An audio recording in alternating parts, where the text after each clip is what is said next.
It is here where things are lost. It is here where things are found.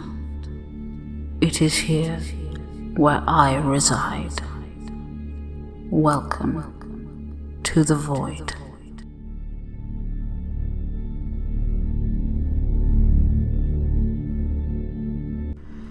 If I am completely honest, I don't remember how long I've been here. To differentiate between what is reality and what is not. One thing I am hopeful of is that the stories and tales, they all end up here eventually. They are drawn to me as an ocean is drawn to a moon. Here's one now. There is nothing worse than a desert rainstorm, especially when there's no shelter. The first water droplet to hit the ground hissed and sizzled into steam. Well, hell, I sure don't like the look of this. Cinder, we gotta find some shelter. The dragon beside him snorted and bowed her head in agreement. Her rider was a tall and rugged man.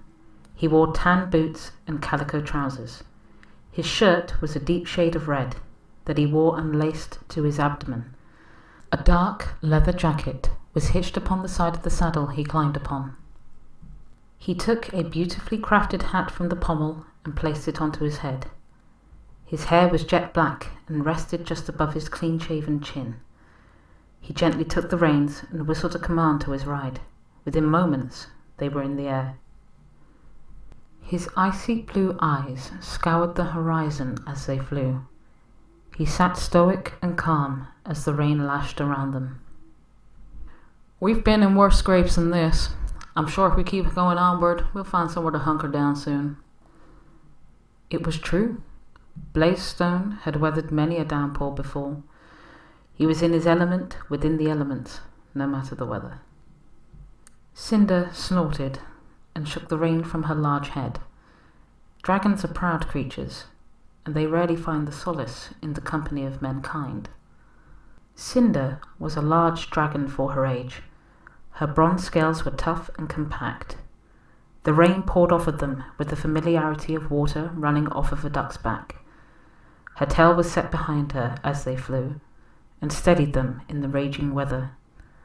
Her beating wings effortlessly cut through the howling winds. Behind them, the thunder rolled. An air of playfulness radiated from the dragon. It had been a long time since they'd outrun a thunderstorm, and she was ready to tackle it head on. Blaze calmly glanced behind him and smiled. He knew the chase was on. A lightning strike filled the air and shot into the ground below. Thunder rolled around them again, edging ever closer. Her demeanor had changed, though her poise did not. Cinder raced through the air at great speed, dodging the ever-gaining storm. The air was filled with static energy. Blaze could feel it around them. The sky grew darker. The clouds grew thicker. But onwards Cinder travelled, paying no mind to her surroundings, knowing that she had to move further onward. Knowing that she had to protect her rider. Knowing that he full well would do the same for her. Something tells me this ain't no ordinary storm. Blaze sat up in his saddle slightly, lifted the brim of his hat and looked behind him. Wyvern wranglers were hot on their tail. I might have known, Blaze grumbled and grabbed his jacket to put it on. Cinder turned to look behind. She flew up into the sky and spun to face them head on. She hovered there, waiting for Blaze's instructions. Blaze grabbed a whip and held it firmly. He watched as the wyverns got closer. As soon as he could see the whites of their eyes, he whistled and pulled the reins to move Cinder onward. She reared her head and roared as thunder rolled around them. She shot through the wyvern herd, scattering them. Behind the herd were two other riders. The men were short and sickly, and their mounts matched them.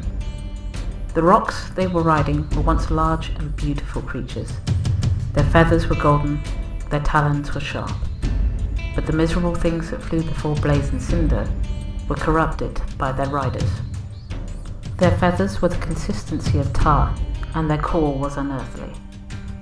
"I thought I told you two not to come around these parts." The pair of poachers looked at each other and back at Blaze. They lifted their arms in unison and reached for their bows.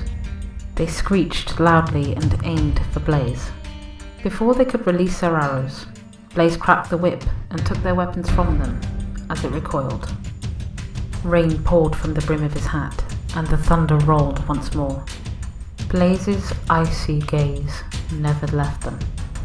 He did not flinch at the sound of thunder as they did. Opposing riders made a move towards him, again in unison. As they did, the lightning struck. As the lightning struck, Blaze cracked his whip and pulled the lightning from the sky and down onto the riders before him. The lightning crackled and sparked, caught on the end of the whip. As it extended onto the riders, it snaked and wound around both riders and Rock, binding them. The two riders screamed and writhed but could not get free. Blaze hitched the end of the whip to the saddle and whistled. "Let's take these boys in, Cinder." She nodded and turned, riding onwards. The storm started to calm around them. Blaze looked off into the distance. The wyvern herd was far ahead, taking the storm with them. With the air clear and the rain all but gone, it wasn't long until they found civilization. Upon seeing the town, Blaze whistled and Cinder dropped down to land. "If something happens, call me," Blaze said as he latched the reins to a standing post next to water. She nudged her head to his chest and huffed before starting to drink. Blaze took the whip from the saddle and rounded to the poachers and mounts. He led them through the town and to the jail. The local sheriff was waiting for them outside. "Now, stranger, do y'all mind me asking what's going on here?" "Did you not see the unruly wyvern herd come past these parts? Well, these two drove them this way. If I hadn't stopped them, this town would have been destroyed.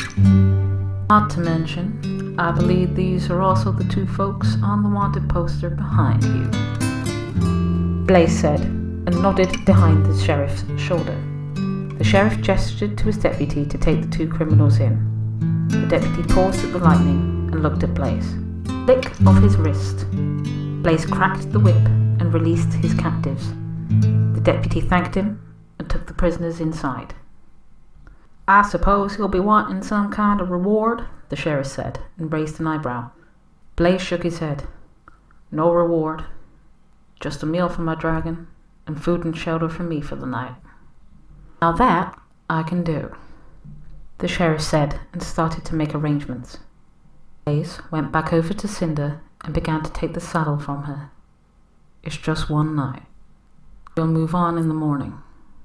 Cinder shook and righted herself when the saddle was removed. She looked up when a large carcass was brought over for her.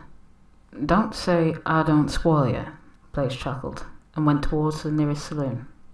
He stopped and looked back at Cinder. "Like I said, call me if you need me," he said, and went inside. The saloon was bustling with customers. There were travellers who just needed a pit stop and regulars from the town.